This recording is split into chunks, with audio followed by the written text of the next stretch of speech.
মৃত্যু এতিয়া সহজ। কোনে জানে কোন কেতিয়া চিৰবিদায় দিব লাগিব এই পৃথিৱীখনক। আপোন বুলি ভবাই পৃথিৱীখন সঁচাই আপোন জানো।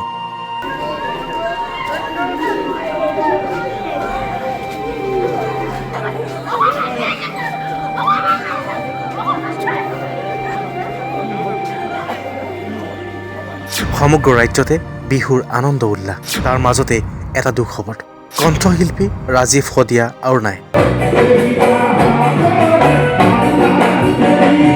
দেওবাৰে নিশা তিনিচুকীয়া জিলাৰ ফিলবাৰীৰ ৰসবাৰী পৰ্যটন মেলাৰ সাংস্কৃতিক অনুষ্ঠানত গীত পৰিৱেশন কৰি আছিল ৰাজীৱ শদিয়াই। কোনে জানে এই আনন্দ জীৱনৰ অন্তিমটো আনন্দ আছিল বুলি। কোনে জানে এই কণ্ঠ চিৰদিনৰ বাবে হেৰাই যাব বুলি।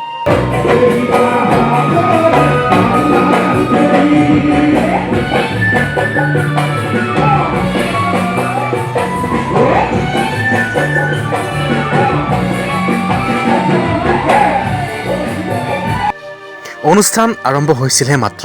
এটা গীত পৰিৱেশন কৰিছিল ৰাজীৱ শদিয়াই। বিহুৰ বতৰ, ৰাজ্যবাসীয়ে বিহুক লৈ আনন্দত মতলীয়া। তেনেতেই ৰাজীৱ শদিয়াই বিহু গান গাবলৈ আৰম্ভ কৰিলে।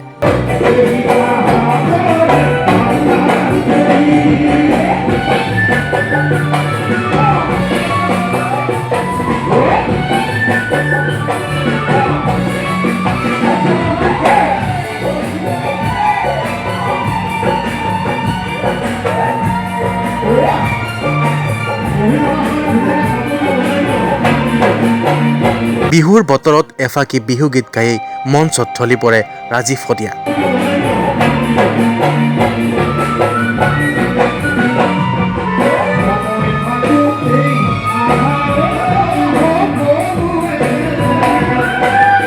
হৃদৰোগত আক্ৰান্ত হৈ মঞ্চৰ পৰা তলত পৰিছিল শিল্পীগৰাকী।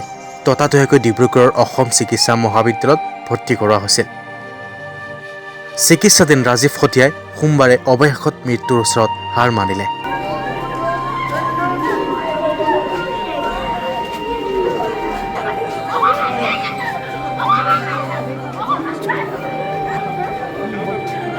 জাতীয়তাবাদী ভাৱধাৰাৰে উদ্বুদ্ধ আছিল শিল্পীগৰাকী। অসমৰ সমাজ ৰাজনৈতিক বিষয়ত সদায় সৰব আছিল ৰাজীৱ শদিয়া। জাতি মাটিৰ গান গাই অসমবাসীৰ চেতনাক আলোড়িত কৰাই আছিল ৰাজীৱ শদিয়াৰ গীতৰ মূল উপজীব্য। কা আন্দোলনৰ সময়তো সক্ৰিয়ভাৱে আন্দোলনত অংশগ্ৰহণ কৰি বিপ্লৱী গীতেৰে জনগণক জাগ্ৰত কৰাৰ চেষ্টা কৰিছিল এগৰাকী কণ্ঠশিল্পী ৰাজীৱ শদিয়াই।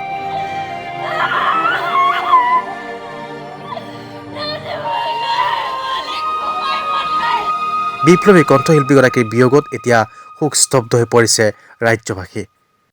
যোৱা নিশা প্ৰায় 1টামান বজাত মোৰ ঘৰলৈ ফোন কৰিলে। মই ৰাজীৱ শদিয়াৰ শহুৱেক হয়। ফোন কৰিলত আমাৰ ল'ৰাটো আহি 2টা বজাত ঘৰৰ পৰা ওলাই আহি তেখেতক হস্পিটেললৈ আমাৰ য'ত প্ৰগ্ৰাম আছিলে তাৰ উদ্যোক্তাসকলে, পৰিচালনা সমিতিৰ উদ্যোক্তাসকলে আনি মেডিকেল পোৱালেহি। আমি 2টামান বজাত আমাৰ ল'ৰাটো ঘৰৰ পৰা গাড়ী লৈ ওলাই আহিলে। আমি ৰাতিপুৱা আহিছোঁ। আহি আমি প্ৰথমতে ভবা নাছিলোঁ, ভাল হ'ব বুলি ভাবি আছিলোঁ। তাৰপিছত মই কেনেবাকৈ এবাৰ গ'লোঁ, ICU ৰুমত সোমালোঁ। ডক্টৰ ট্ৰিটমেণ্ট কৰি থাকোঁতে মই পালোঁগৈ। চটফটাই থকা দেখি মই তেতিয়া বহুত মনটো দুখ লাগিলে। তাৰ অলপ পিছতে ঠিক আধা ঘণ্টামান পিছতে নাইকিয়া হ'ল। মই কিন্তু সময় মোবাইলত চোৱা নাছিলোঁ। আগতে এনেকুৱা অসুবিধা আছিলে নেকি তেখেতৰ? আগতে তেনেকুৱা অসুবিধা নাই। প্ৰেছাৰটো অকল ল' আছিলে বুলি প্ৰায় প্ৰেছাৰটো চেকআপ কৰি থাকে। আৰু চুগাৰটো মই জনাত ছোৱালীজনীয়ে কোৱা মতে চুগাৰটো পৰীক্ষা কৰা নাছিলে, ইমানে জানো। আৰু ভগৱানে ইমানে তেখেতৰ আয়ুস লিখি পঠিয়াইছিলে, সেনেকৈ কৈ আপোনাৰ লগত বাইদেউ। News desk, my news north east.